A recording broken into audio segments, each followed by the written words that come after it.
नमस्कार, मैं हूं अश्विनी कुमार मिश्र। केंद्रीय मंत्रिमंडल ने बुधवार को प्रधानमंत्री की अध्यक्षता में हुई बैठक में विश्व की सबसे बड़ी अन्न भंडारण योजना को मंजूरी दी। बैठक में सहकारी क्षेत्र में अनाज भंडारण क्षमता के लिए 1 लाख करोड़ रुपए की योजना को मंजूरी दी गई। कैबिनेट के फैसले की जानकारी केंद्रीय मंत्री अनुराग सिंह ठाकुर ने दी। अनुराग सिंह ठाकुर ने बताया कि कैबिनेट में सहकारिता क्षेत्र में विश्व की सबसे बड़ी अन्न भंडारण योजना के अनुमोदन का फैसला लिया गया। केंद्र सरकार करीब 1 लाख करोड़ रुपए की लागत से दुनिया की सबसे बड़ी अन्न भंडारण योजना शुरू करने जा रही है। देश में अभी तक कुल 1450 लाख टन भंडारण क्षमता है और अब 700 लाख टन भंडारण की क्षमता सहकारिता के क्षेत्र में शुरू होगी। इसके बाद कुल क्षमता करीब 2150 लाख टन हो जाएगी। इससे न केवल किसानों के उत्पादों के रखरखाव में आसानी होगी बल्कि किसानों की आय में भी वृद्धि होगी। एक अन्य अहम फैसले में कैबिनेट ने CITIIS योजना के दूसरे चरण को भी मंजूरी दी। इस योजना पर कुल 1866 करोड़ रुपए खर्च किए जाएंगे। क्या होगा इन फैसलों का दूरगामी प्रभाव और कैसे ग्रामीण भारत और शहरी भारत के विकास को मिलेगी रफ्तार, आज इस विशेष कार्यक्रम में हम चर्चा करेंगे इन्हीं मुद्दों पर और जानेंगे अपने विशेषज्ञों की राय। लेकिन सबसे पहले आपको बताते हैं कि क्या रहे अहम फैसले। सहकारिता के क्षेत्र में विश्व की सबसे बड़ी अन्न भंडारण योजना को मंजूरी दी गई है। इस योजना के जरिए मौजूदा 1450 लाख मीट्रिक टन की भंडारण क्षमता को बढ़ाकर 2150 लाख टन किया जाएगा। हर ब्लॉक में 2000 टन की क्षमता वाले गोदामों का निर्माण किया जाएगा। सरकार इस योजना पर करीब 1 लाख करोड़ रुपए खर्च करेगी। इस योजना से किसानों को अन्न भंडारण में सुविधा मिलेगी, साथ ही साथ उनकी उपज का बेहतर दाम भी मिल सकेगा। देखिए हमारी खास रिपोर्ट। मोदी सरकार सहकारिता को बढ़ावा देने के लिए लगातार फैसले कर रही है। केंद्रीय मंत्रिमंडल की बैठक में देश में भंडारण सुविधाओं को बढ़ाने की दिशा में अहम फैसला लिया गया। कैबिनेट ने विश्व की सबसे बड़ी अन्न भंडारण योजना को मंजूरी दी। इसके तहत सहकारिता के जरिए देश भर में 700 लाख टन अतिरिक्त अन्न भंडारण क्षमता विकसित की जाएगी। इससे जहां किसानों को अनाज रखने की सहूलत होगी, वहीं खाद्यान्नों के ट्रांसपोर्ट पर होने वाला खर्चा भी कम होगा। साथ ही सहकारिता क्षेत्र को भी बढ़ावा मिलेगा। अब हम सहकारिता के क्षेत्र में विश्व की सबसे बड़ी भंडारण योजना की शुरुआत करने जा रहे हैं। अभी तक कुल मिलाकर 1450 लाख टन भंडारण की क्षमता है। अब 700 लाख टन भंडारण की क्षमता सहकारिता के क्षेत्र में शुरू होगी। पंचायत स्तर पर रोजगार के अवसर खड़ा करेगा, किसानों का आय वर्धन होगा। और इसके ऊपर कितना पैसा खर्च होगा? लगभग 1 लाख करोड़ रुपए की लागत से विश्व की सबसे बड़ी अन्न भंडारण योजना हम सहकारिता क्षेत्र में शुरू करेंगे। मौजूदा समय में देश में कुल जरूरत के लिहाज से महज 47% ही अन्न भंडारण क्षमता है, जो विकसित देशों के मुकाबले काफी कम है। अब सरकार अन्न भंडारण योजना के जरिए मौजूदा 1450 लाख टन से भंडारण क्षमता बढ़ाकर 2150 लाख टन करने जा रही है। इससे किसानों को अन्न का भंडारण करने में मदद मिलेगी और उनकी उपज की बेहतर कीमत भी मिल सकेगी। एक अन्य अहम फैसले में कैबिनेट ने CITIIS 2 योजना को भी मंजूरी दी है। इस योजना पर कुल 1866 करोड़ रुपए खर्च किए जाएंगे।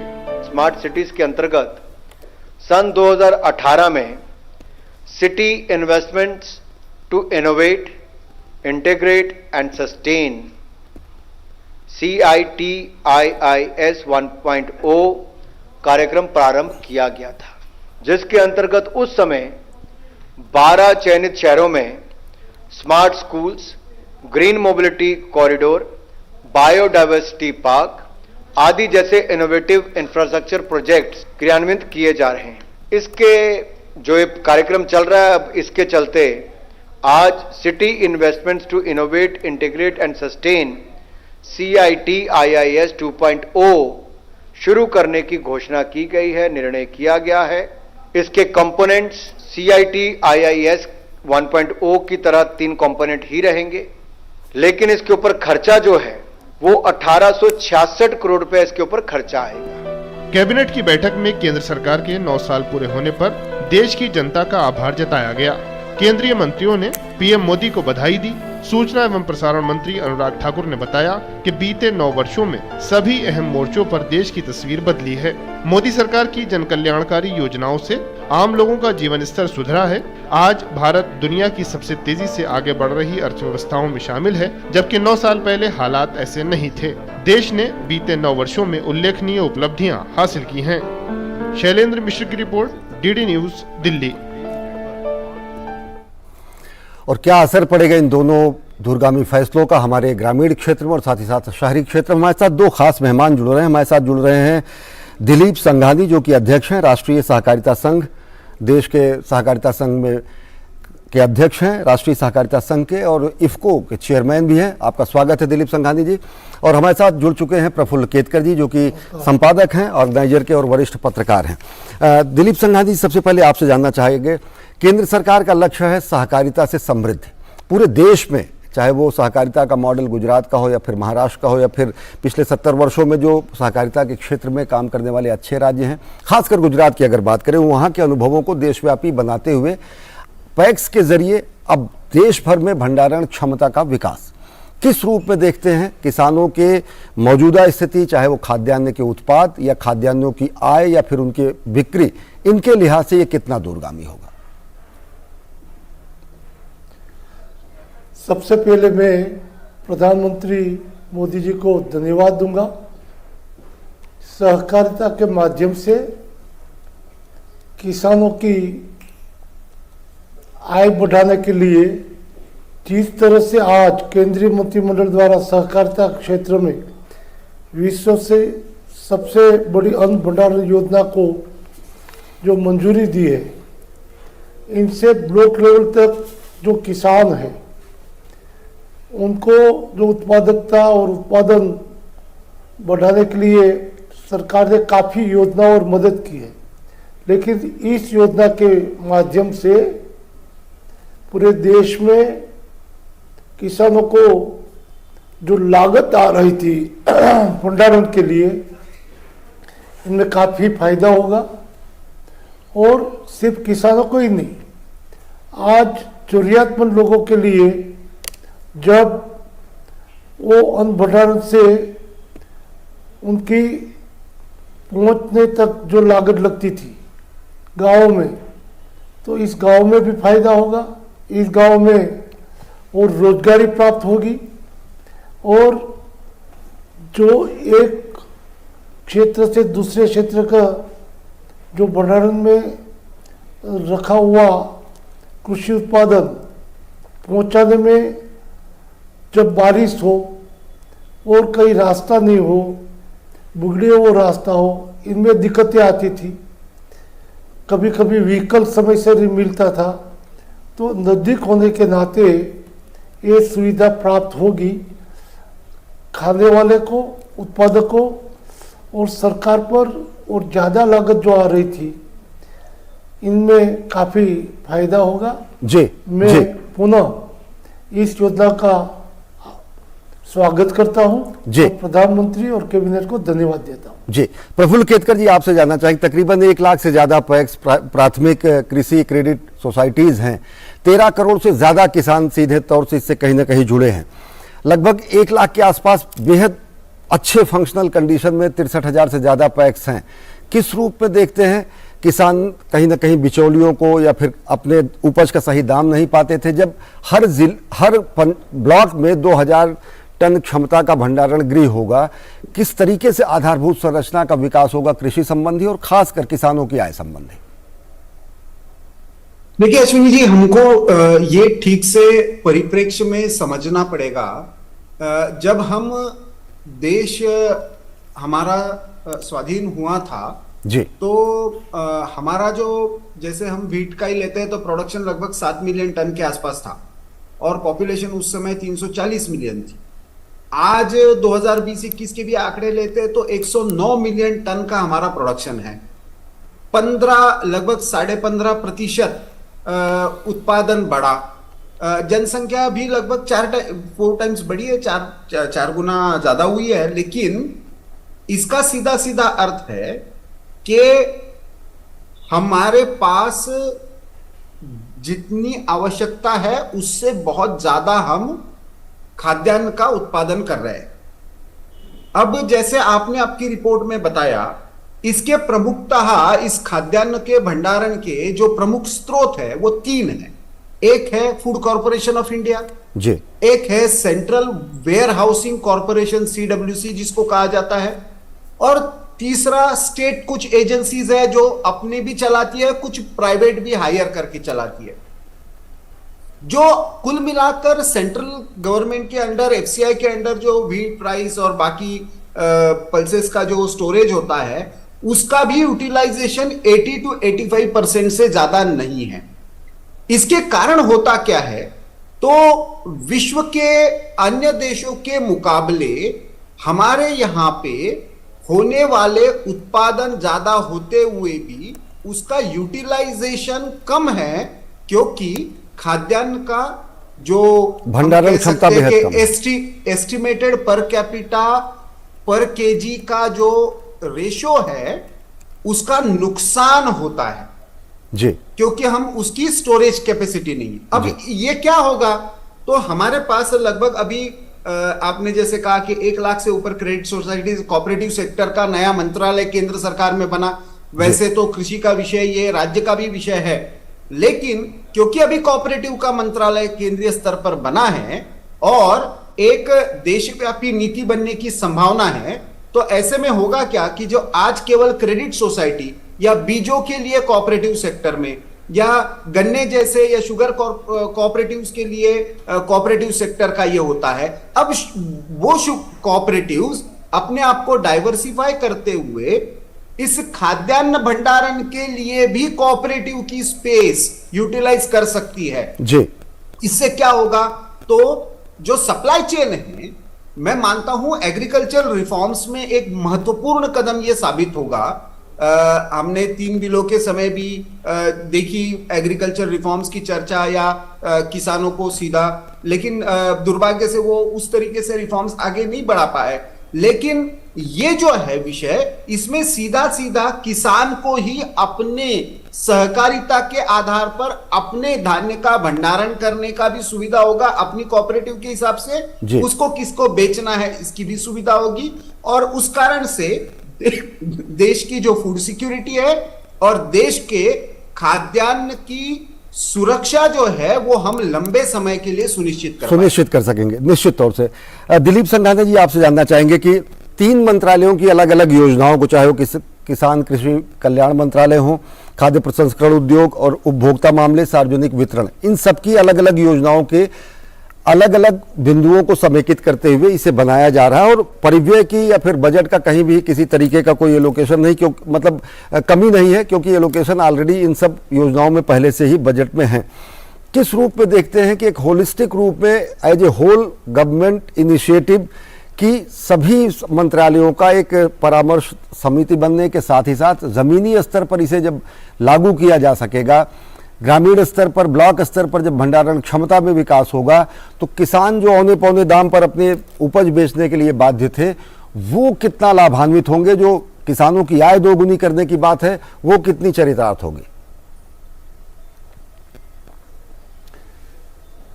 इनमें अभी बताया वैसे एक प्राइमरी कोऑपरेटिव सोसाइटी जो है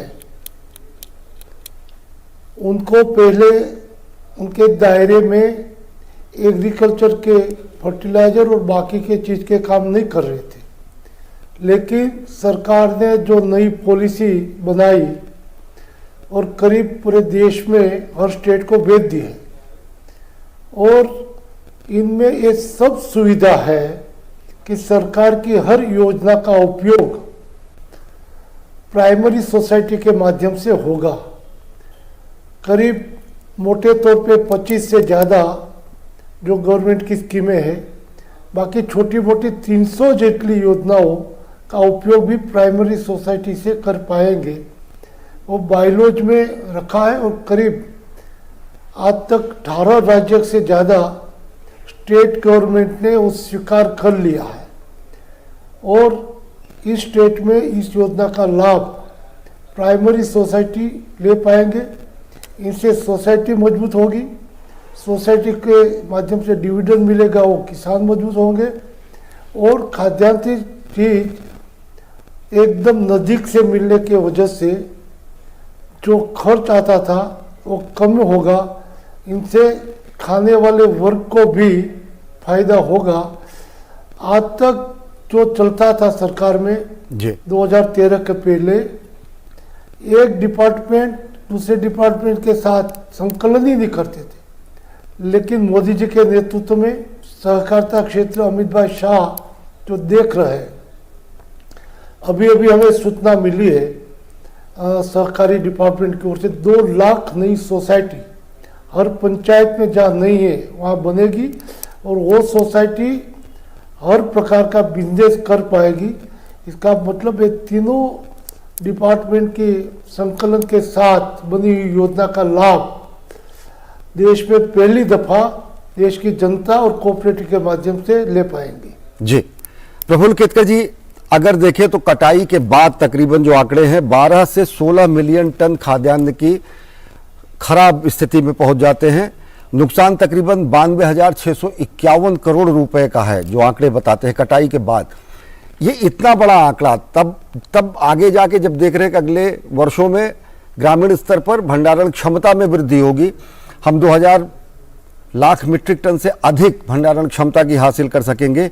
किस रूप में देखेंगे खाद्य सुरक्षा के लिहाज से, और खाद्य सुरक्षा के साथ साथ पैक्स को किस तरीके से अन्य गतिविधियों से जोड़कर, चाहे वो प्रोक्योरमेंट सेंटर के रूप में डेवलप की जाने वाली परिकल्पना हो या फिर आर्थिक गतिविधियों के केंद्र के रूप में, ये जो आमूलचूल बदलाव लाएगा वो किस रूप में होगा?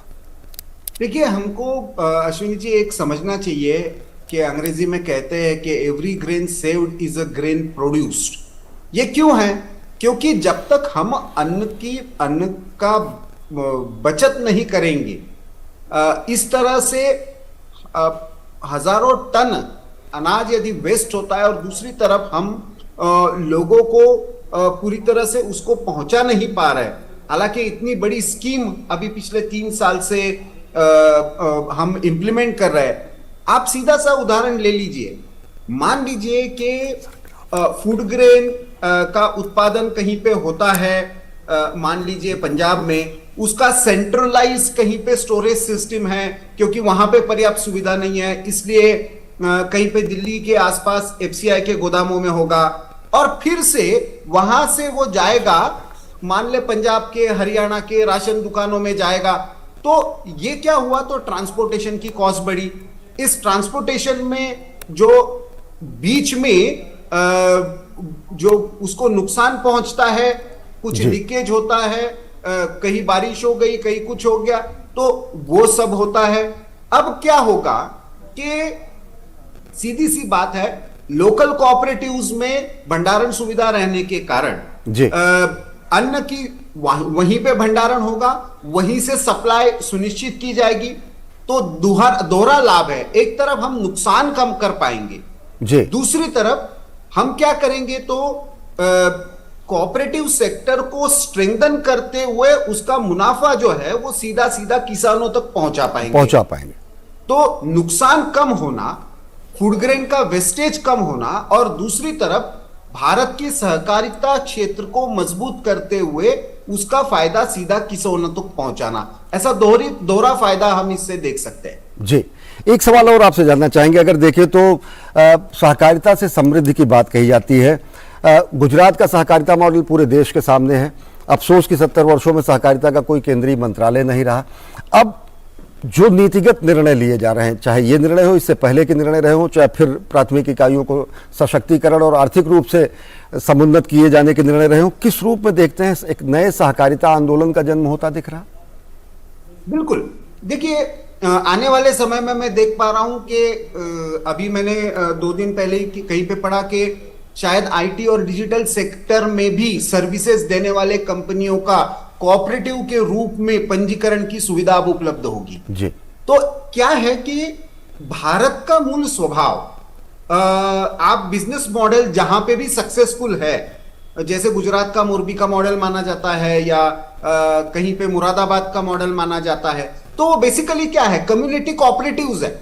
उन्होंने उसको रजिस्टर किया हो नहीं किया हो, लेकिन एक ही तरह की सुविधा करने वाली, स्किल सेट रहने वाली, वहां के संसाधनों का पूरा उपयोग करने वाली कुछ परिवारों के द्वारा एक लंबे समय तक एक प्रोडक्शन फैसिलिटी, तो हमने उसको केवल एग्रीकल्चर तक मर्यादित रखा। दूसरा, कोऑपरेटिव सेक्टर के कारण जो बैंकिंग फैसिलिटीज जो शुरू हुई, उसमें भी खास करके महाराष्ट्र के बहुत सारे केसेस है जहां पे करप्शन के इश्यूज बहुत बड़े पैमाने पर हुए, और इसी वजह से एक सेंट्रल मिनिस्ट्री होने के कारण अब क्या होगा, तो कोऑपरेटिव सेक्टर का दायरा अपने आप में बढ़ जाएगा। वो केवल कृषि तक मर्यादित नहीं रहेगा। कृषि को तो और कृषि आधारित व्यवसायों को तो स्ट्रेंथन करेगा ही, लेकिन उसके साथ साथ अन्य क्षेत्रों में भी सहकारिता की संभावनाएं बढ़ेंगी। अभी तक जब हम चर्चा करते थे ना अश्विनी जी, तो हम केवल इस बात की चर्चा करते थे कि कैपिटलिस्ट मॉडल है या सोशलिस्ट मॉडल है जी। हमने कोऑपरेटिव मॉडल का कभी उस तरीके से अध्ययन नहीं किया कि यह भारत का मॉडल हो सकता है, और उस मॉडल लगता है अब उसकी चर्चा अभी होनी चाहिए, और वो बेहद गंभीरता से धरातल पर बनता दिख रहा है, क्योंकि सहकारिता के आंदोलन का सशक्त और जीवंत सफलता का उदाहरण है पूरा का पूरा गुजरात, जिस तरीके से वहां पर लोगों की आय में बढ़ोतरी हुई। दिलीप संघानी जी, आपसे जानना चाहेंगे, पीडीएस सिस्टम या फिर खाद्य प्रसंस्करण से जुड़े हुए या फिर किसान कल्याण मंत्रालय की 3-4 विभागों की योजनाओं को, 3-4 मंत्रालयों की योजनाओं को समावेशन इसमें किया गया है। वही किसान का अन्न जाके गोदाम में पहुंचता था, गोदाम से वो पीडीएस की दुकानों में आता था। होने की वजह से वो जगह कंपेरेटिव बड़े भंडारण से छोटी होगी, तो रख रखाव अच्छी तरह से रख पाएंगे, बिगाड़ कम होगा और नज़दीक से हम पहुंचा पाएंगे। और कोऑपरेटिव के माध्यम से जब ये सब काम होगा, तो जब किसान को उनके माल की बिक्री नहीं करनी, उनको प्राइस नहीं मिल रही है जी, तो सरकार की और भी एक योजना है, वो भंडारण में रख देंगे और इन पर बैंक से 80% तक लोन लेके अपना काम चलाएगा। जब प्राइस बढ़ेगी तब बिकना चाहेंगे, तब बिकेगा, तो उनको और फायदा मुनाफा हो सकता है। ऐसी योजनाओं को जोड़ के देश में ये आज का निर्णय क्रांतिकारी होगा, किसानों को समृद्ध बनाने के लिए एक बड़ा कदम है।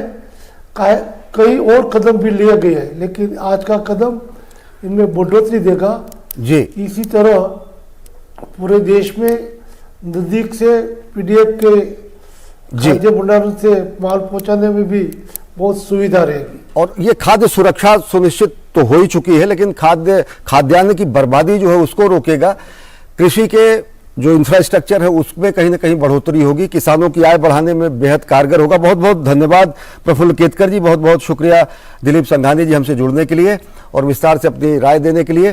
तो बेहद अहम फैसला, हर ब्लॉक में 2000 टन भंडारण क्षमता का गोदाम होगा। किसानों को स्थानीय स्तर पर अपने उपज के भंडारण की सुविधा होगी। किसानों के आय को बढ़ाने के बेहद कारगर उपाय जो किए गए हैं उनमें एक दूरगामी कदम साबित होगा, क्योंकि खाद्यान्नों की बर्बादी या फिर खाद्यान्नों के भंडारण क्षमता के न होने से बड़ी मात्रा में खाद्यान्नों की बर्बादी होती थी और किसान कम दाम पर उसे बेचने के लिए भी मजबूर होते थे। निश्चित तौर से ये फैसला ग्रामीण अर्थव्यवस्था को, किसानों की अर्थव्यवस्था को, ग्रामीण अवसंरचना को, कृषि अवसंरचना को बेहद दूरगामी असर डालेगा। तो इस विशेष कार्यक्रम में फिलहाल इतना ही। देश और दुनिया की ताज़ा तरीन खबरों के लिए देखते रहिए डीडी न्यूज़। नमस्कार।